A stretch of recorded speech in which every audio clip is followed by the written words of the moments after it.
Alright, welcome back guys to another video. This is not a repair video on the 2018 Tao Tornado 250cc. Just a reminder, it is a 4-speed with reverse. Not a whole lot of power. It's got some decent torque to it. But if you watched my previous videos, I explained I forgot to record to do the rear wheel bearings. But I made a video explaining how to do that and how to adjust your chain and everything, because these don't have a chain tensioner down below like most ATVs. So far in this ATV, I'm gonna go over some pros and some cons about it, that I've noticed, experienced since I've owned it about a year now, almost a year. So I've definitely gotten acquainted with it and how it rides, and the good things and bad things about it. So to recap, on the previous videos, I explained wheel bearings, rear wheel bearings, and chain adjustments. And I believe I made another video on how to do the front wheel bearings on these, left and right, which was definitely a mess. But we got it all back together, and I just took a ride yesterday over at the park. I just finished cleaning this. Been cleaning for like the past 3 hours. I cleaned the ATV, helmet, clothes, trailer. Basically got all the mud and everything. I say it was filthy. Yesterday was definitely a good day. So going over some of the pros and cons of this 2018 Tornado 250. We'll go ahead and get started. So number one of the pros. We're going to do the pros first. The pros. Definitely a cheap ATV if you're basically starting on how to ride. Very stable. It handles everything. Weight capacity is like 350 pounds. Single rider, obviously. And I think it's about $1,800 new that you can buy them for. Obviously, plus tax and blah blah, all that crazy stuff. So, give it like $2,500. Tax, title, whatever, yada yada. Anyways, depends on the shop that you're buying it from, or if you're buying it directly off the manufacturer. I don't know. I bought it through a little dealership, that sells, Chinese stuff. So, here's where we are. This little trailer, I think it's a 4x6, and I picked it up for about $250, so I was definitely very lucky on that. These normally, that I've seen, normally go anywhere from like $350 all the way up to like $500. I've seen them listed online. Great, super lightweight. It handles the ATV just fine. Obviously, as you can tell, this thing was basically just about perfect for this ATV. Anyways, back to the Tornado. So the first pro is price. Price is definitely very nice, for a brand new ATV, 0 miles, zero everything, get to go. $1,800 plus all that stuff. The next pro is it carries me. Okay, I'm about 6'3", 260 pounds, and this thing just pulls me along just fine. I've had up to 2 riders, which is not recommended, but I've definitely given people rides around that don't know how to ride, and it handles just fine. Even yesterday, I kind of went in a little bit into certain situations where a 4x4 was definitely needed, and I definitely got stuck. I got stuck a few times here and there, but every single time I was able to pull myself out of the situation, even with other big 4x4 Can-Ams and stuff riding around. They kept asking me, and I was like, you know what, it's all for the fun of it, let's do this. So yesterday, successful day, super muddy, got stuck, was able to get out every single time. Another pro of this is some of the parts are fairly cheap. As we saw last video, wheel bearings, brake pads. I mean, the brake pad sets sell for like $2-3 for the pair. Wheel bearings about like $6-7, each set. So it's definitely not too bad. It's great on gas. I rode around yesterday for a good, like, I don't know, maybe like 3-4 hours. Probably can't see anything in there, but I mean, I literally didn't even waste half a tank. So it's definitely great on gas. That's always a plus, because you definitely don't want to spend too much. I think gas is pretty cheap right now, so I ended up spending roughly like $2.50, and I still got half a tank left after riding for, you know, 3-4 hours yesterday almost. So those are definitely some of the key points on the pros. I'm sure there's other things here and there. Like I said, everything's pretty cheap for them. You just gotta order a lot of the stuff online, which sucks ass because they're hard to find a little bit, but not terrible, not terrible. So now we're gonna move to the cons, and unfortunately, I think this list might be a little bit bigger than the pros. I mean, on the pro side, to recap, it's just cheap, it's fun, it's basically a little Chinese thing. It's not going to be some name brand, super powerful, ATV, but it handles itself, and it definitely holds its own, especially when riding around with other people with bigger ATVs or faster ATVs. It's like it climbs hills and rocks and everything just fine. I wish it had a little bit more power, but hopefully in the future I'll get into that, maybe throwing, bigger CDI on it, better plug wire, another exhaust, better intake, hopefully get some more air in there, shoot out some more fuel. Maybe we can get another, couple extra horsepower here and there, that we can have a little bit more fun.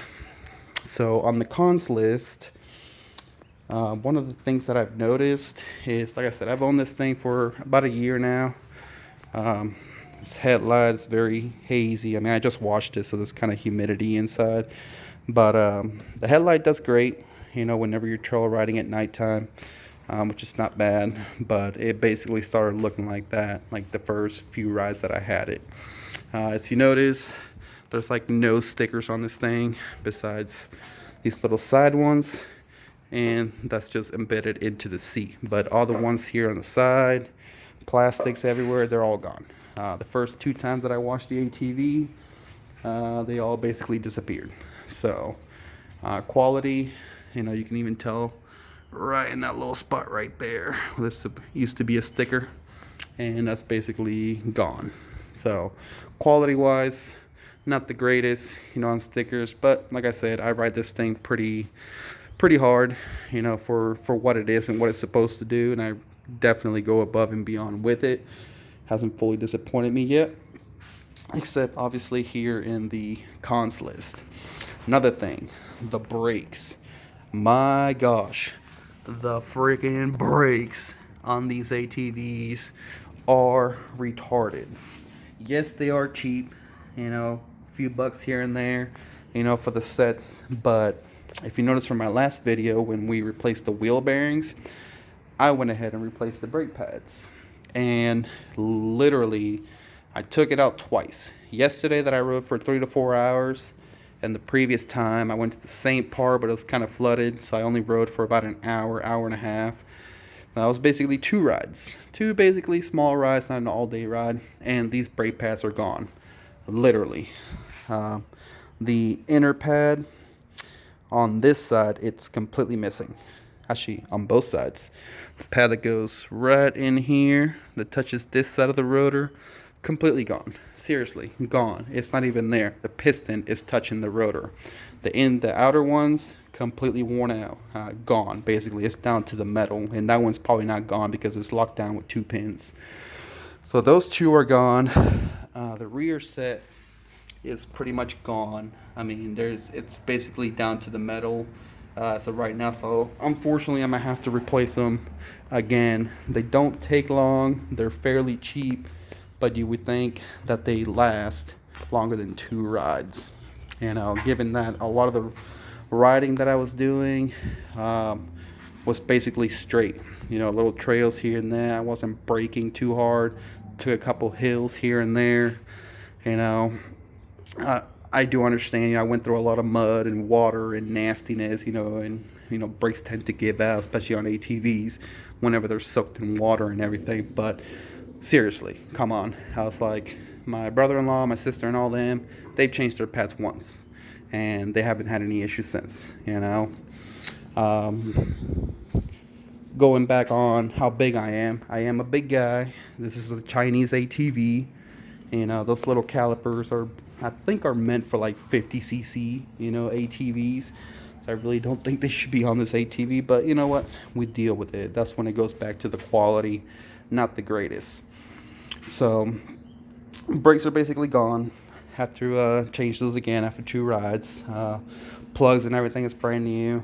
The spark plug, and it's been holding its own. And I think I've only changed that once, is because I wanted to.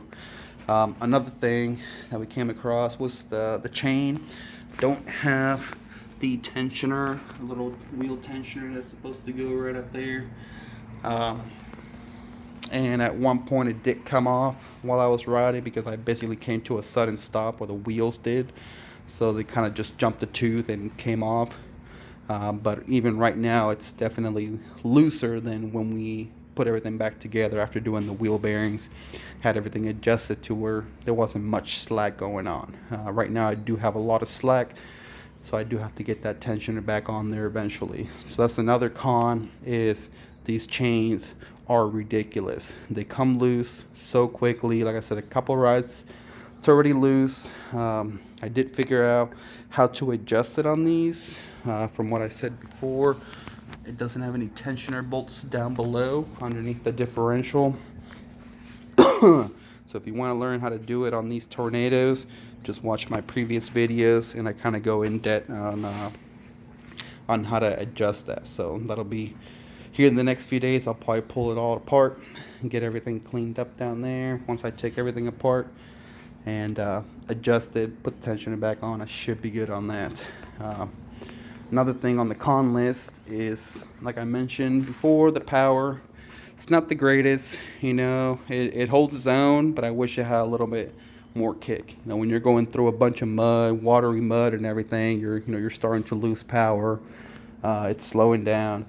And then you come up to a hill, at the end of the trail, and now it lost all its juice, all its momentum, and now it won't get, up the hill easily. So that's one thing. Another con, wish it had a little bit more power. It says it's a 250. It kind of rides like a 150, Let's just put it in that perspective. So cons are brake pads, chain being an issue, and lack of power, and obviously quality, but it's a little Chinese made, so can't expect much. Let's see. This side, we got the chain. See if I can put my little go-go juice down. Got right now, look at that. Last time, it was basically moving like this much. Whenever I adjusted everything back down, it was, you'd have like 1/2 inch to 3/4, not even. And now it's, you're looking at about almost two inches of travel in just 2 rides. So that's definitely an adjustment that needs to be done, for sure. So basically there's that. The ATV's great, turns on just fine. The lights work, got your high beam, see here, got your low beam, brakes work, if I can get it to flash,